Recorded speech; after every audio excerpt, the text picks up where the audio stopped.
Saya yakin siapapun terpilih tentu akan mendapatkan restu dari Ayahanda Makmur, dan inilah pembelajaran politik buat kita bahwa kita bertarung untuk bersanding.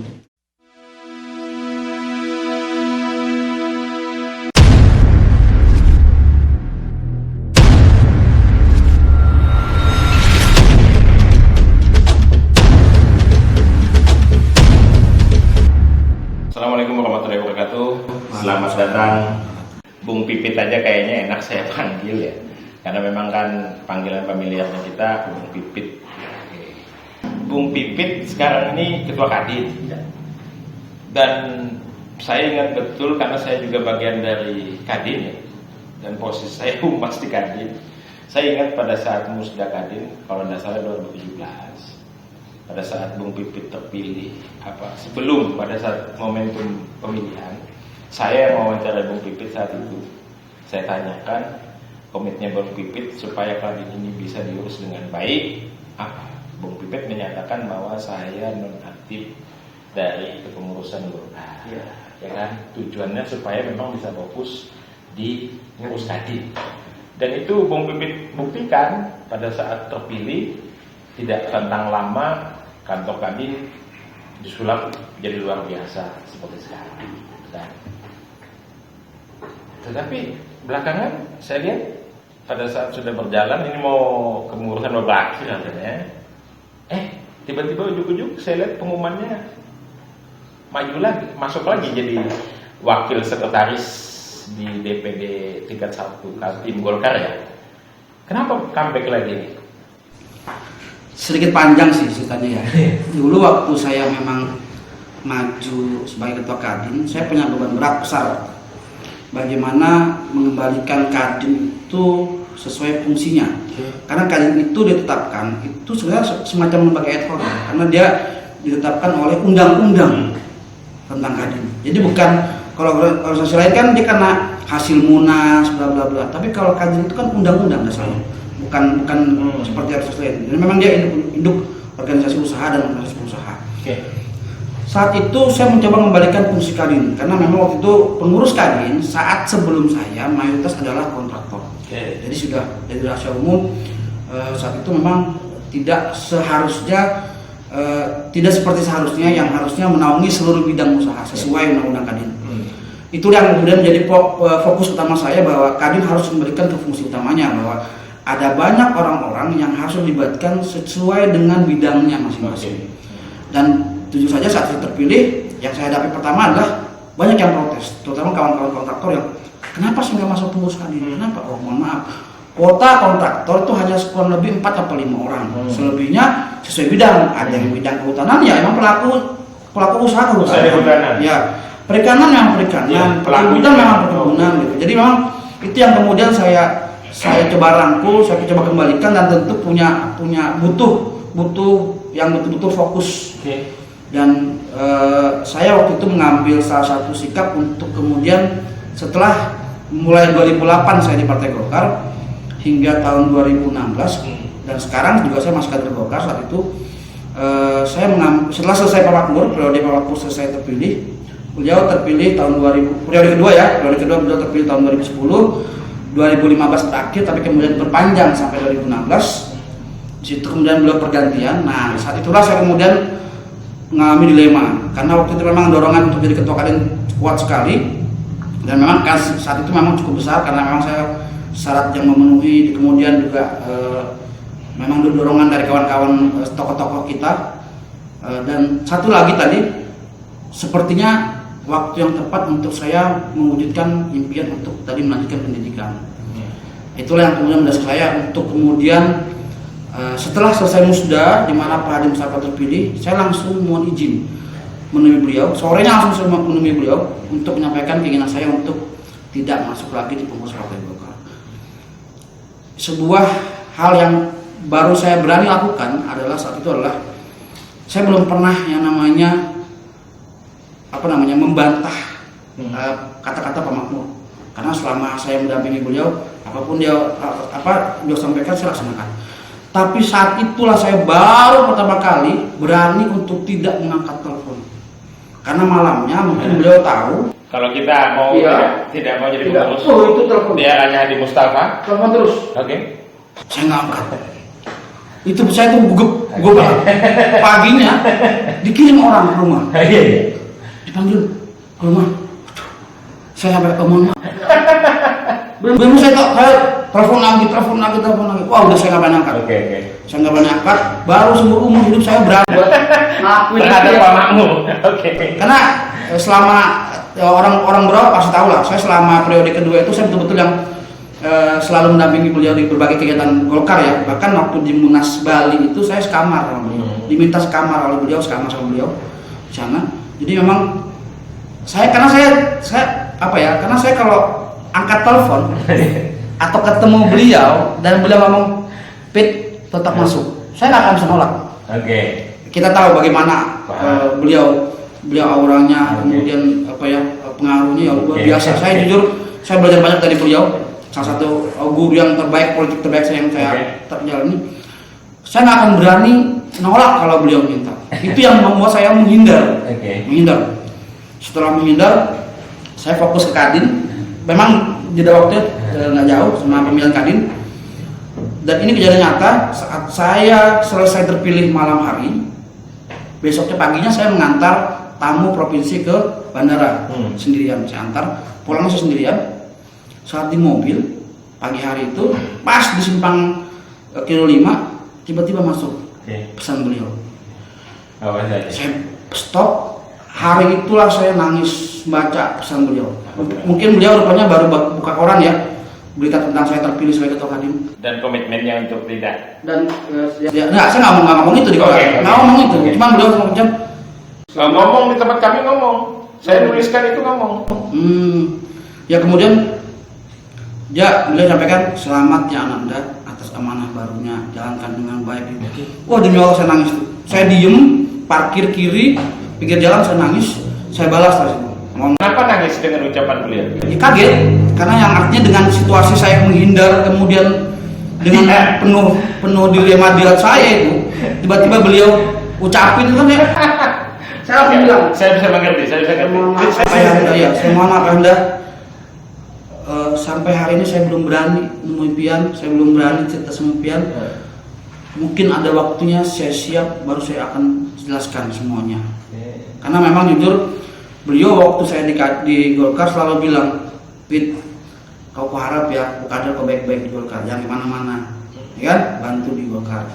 Itu memang beberapa kali saya beliau sampaikan. Jadi memang saya tahu bahwa saya mengecewakan beliau, sangat mengecewakan beliau. Kemudian saya nangis, saya sampaikan, saya balas. Kemudian karena kesibukan juga mulai persiapan mau kuliah, saya kemudian dengar, sudah terbentuk pengurus baru. Alhamdulillah, saya udah mulai tenang. Beberapa bulan kemudian, saya tanpa sengaja ketemu dengan beliau di pesawat bersebelahan. Dan itu udah diatur? Nggak diatur, demi Allah nggak diatur. Saya kebetulan naik Garuda, saya kebetulan punya kartu platinum kan, jadi kalau platinum kan Garuda kan di seat 6 itu bagian depan 6 sama 7 kan. Pas saya mau naik, beliau sudah di pesawat. Itu seatnya sebelahan pas. Itu momentum pertama kali ketemu setelah nolak, berani nolak. Menghindar. Menghindar. Oke. Karena kalau nolak saya nggak pernah bicara, jadi menghindar. Saya mau naik. Sampai lama. Akhirnya ya tetap saya naik kan, nggak mungkin dia naik, sudah di pintu bandara kan, di tangga. Beliau kata, Pak Wid, baik man, mau kemana? Mau kuliah. Saya udah pertama diem, udah salah tingkah aja, udah santai. Baru dia nanya-nanya lah. Nah, akhirnya saya ceritakan semua apa yang saya waktu itu alami, dan memang saya akui saya salah. Satu, saya tidak konsultasi dengan beliau. Tapi saya yakin beliau pasti akan nahan saya waktu itu. Makanya itu yang saya nggak berani. Kalau saya konsultasi pasti nggak diizinkan. Dan akhirnya saya nggak bisa fokus tadi untuk kuliah dan fokus untuk membangun Kadin lagi supaya lebih baik kan gitu. Jadi, nah kemudian disitulah sempat terucap janji. Dengan Pak Makmum? Ya, dia bilang, ya sudah, kalau sudah selesai kuliahmu, bantu ya di provinsi. Siap insyaallah. Itulah yang terucap janji saya, dan kemudian tahun ini beliau kemudian meminta saya untuk kembali membantu beliau. Pertimbangannya memang pertama perkuliahan S3 tadi saya sudah selesai, setahun perkuliahan S3, presentasi, tinggal penyusun disertasi. Akhirnya ya karena memang saya memang pernah berjanji untuk bantu, ya saya Bismillah untuk bantu beliau. Mudah-mudahan bisa bermanfaat buat Partai Golkar, minimal tentu bisa mewakili kader-kader Partai Golkar Berau yang ada di Berau ya. Untuk memang tidak banyak yang bisa masuk ke provinsi, jadi memang sebuah amanah besar lah buat saya. Jangan sampai bikin malu Golkar Berau sebenarnya itu.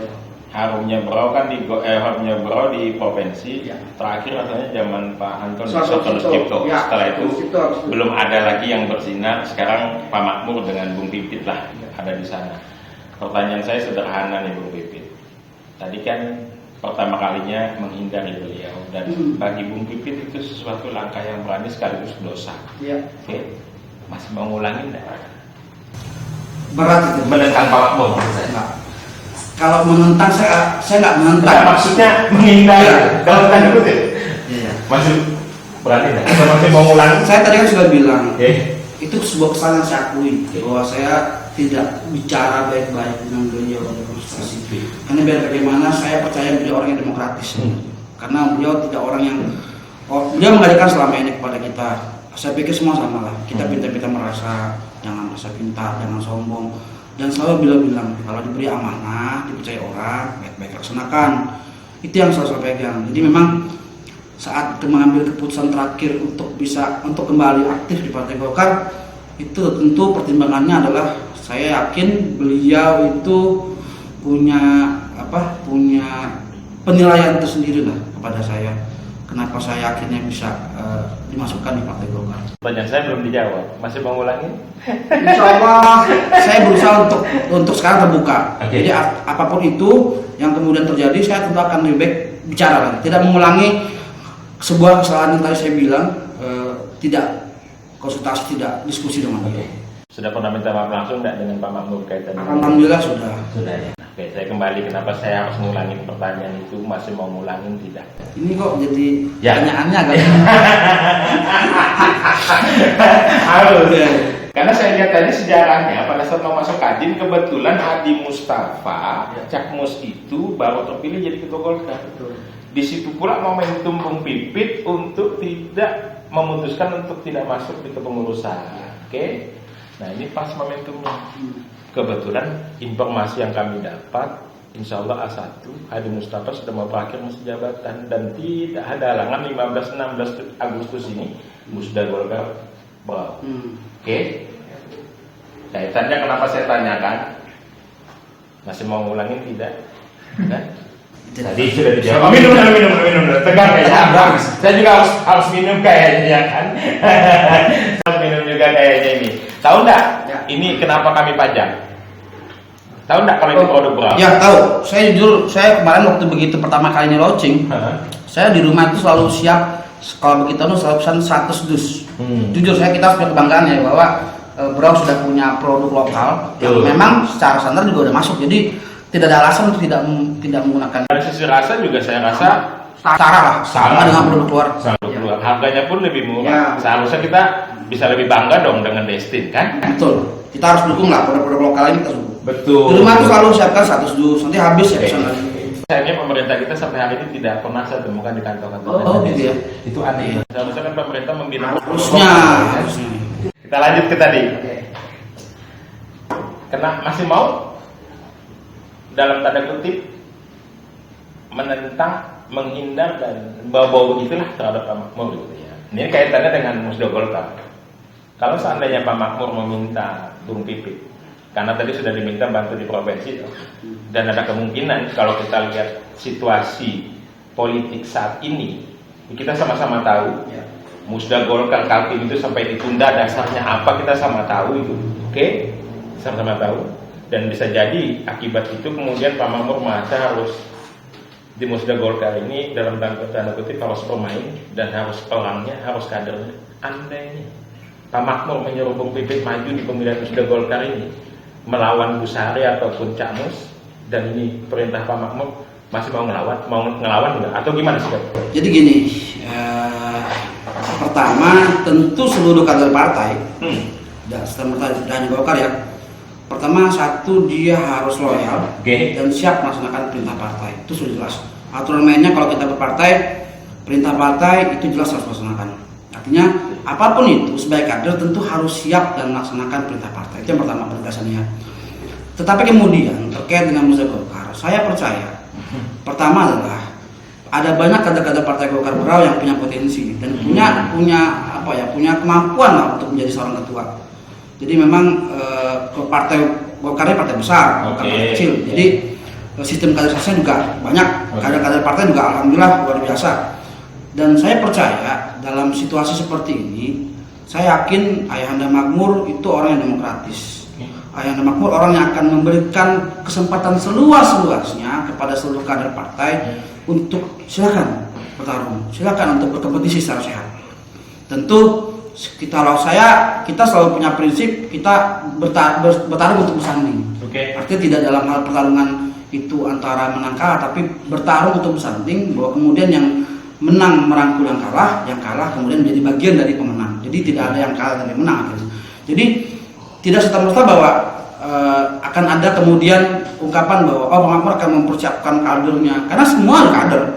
Pak Hadi Mustafa juga kader partai Golkar, Ibu Sari juga kader partai Golkar. Jadi saya yakin bahwa tidak akan melakukan hal-hal seperti itu, apalagi ini adalah orang-orang yang memang kader-kader terbaiknya yang saat ini ada. Kalau belum dijawab tuh pertanyaan saya. Iya, makanya saya percaya Pak Makmur meminta Bung Pipit maju. Karena dasarnya gini, bisa jadi sekali sudah dikasih kesempatan, bukan kader murninya Pak Makmur. Sementara kita tahu yang membesarkan Golkar Berau ini, yang menjadi seperti sekarang, salah satu tokohnya itu Pak Makmur. Itu harus kita akui, sejarah bicara itu.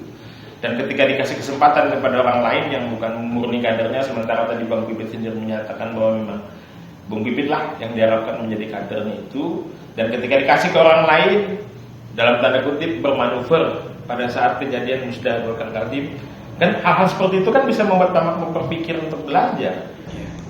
Iya. Dan ketika Bung Pipit diperintahkan untuk maju. Jadi gini, kejadian Musda Kaltim saya benar-benar tidak banyak tahu langsung, hanya mendengar juga dari orang lain. Tapi kemudian apakah terkait dengan benar tidaknya asumsi-asumsi yang berkembang, tentu mereka lah yang ikut dalam arena yang tahu. Jadi saya mohon maaf tidak akan terlalu komentar ke sana, karena memang saya hanya mendengar, tidak langsung melihat, tidak langsung menyaksikan apa yang terjadi. Tapi kemudian apa yang diasumsikan orang terhadap Ayahanda Makmur, hal itu juga bisa akan terjadi pada saya sebenarnya. Jadi memang saya yakin dan percaya beliau tahu yang terbaik. Tapi kalau saya berpikirnya adalah yang mempunyai hak itu adalah para voter. Jadi ada 18 voter ya, kalau di Partai Golkar Berau itu ada 18 voter, 13 PTK dan juga ada 6 voter yang ada di dalam lingkungan internal partai. Dan mereka sebenarnya yang lebih tahu. Mereka yang lebih berhak berbicara siapa yang sebenarnya terbaik untuk saat ini menjadi pimpinan pucuk Golkar Berau. Jadi saya tidak akan berpikir bahwa kemudian Pak Makmur akan melakukan hal seperti itu, karena saya yakin beliau orang yang sangat demokratis dan beliau akan sangat memberikan ini jujur ya, apa yang beliau lakukan selama di partai adalah pembelajaran politik. Yang saya tanggap adalah satu, bagaimana menjadi politikus yang santun. Beliau tidak pernah menggunakan cara-cara yang tidak baik. Bahkan saya ingat sekali, beliau paling anti untuk yang namanya menggunakan meraih posisi dengan cara yang tidak sehat. Beliau selalu ingatkan. Jadi saya yakin dan percaya perjalanan Musda Golkar Berau nanti akan berjalan dengan demokratis. Pemilik suara lah yang penentunya, karena mereka yang memiliki suara, dan saya yakin siapapun terpilih tentu akan mendapatkan restu dari Ayahanda Makmur. Dan inilah pembelajaran politik buat kita, bahwa kita bertarung untuk bersanding. Itu sih yang saya tangkap. Kalau saya ubah pertanyaannya, apakah Pak Makmur sudah ada manggil Bung Pipit atau nelfon atau ngubungin lah untuk maju atau memberikan restu? Kalau bicara kita bertemu beberapa kali kesempatan, saya memang beberapa kali ketemu, tidak hanya pribadi ya, dengan beberapa kawan-kawan juga. Tapi kita tidak spesifik membahas masalah itu, karena memang beliau orang yang taat asas partai.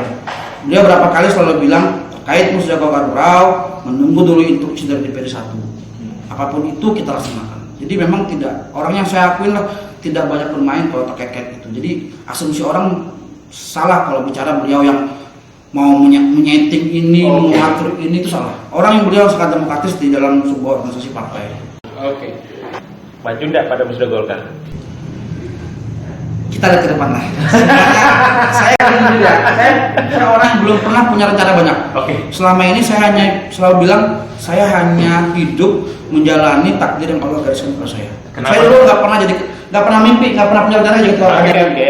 Dari tadi kenapa saya selalu menanyakan itu? Karena bukan apa-apa, saya tahu persis Bung Pipit ini banyak sekali dipinang partai lain, partai A, partai B, partai C, supaya Bung Pipit maju jadi partai mereka, tapi Bung Pipit tidak pernah mau. Nah ini mumpung Bung Pipit partainya partai sendiri, makanya saya tanyakan itu. Gitu. Tapi ternyata jawabannya lihat saja nanti ya. Kita lihatlah kalau pemilik suara dan semua yang ada di dalam partai ternyata satu suara, ya saya pikir sebagai kader yang baik saya siap laksanakan itu. Cuma kembali lagi bahwa ini semuanya kembali kepada mereka sebagai yang memiliki hak.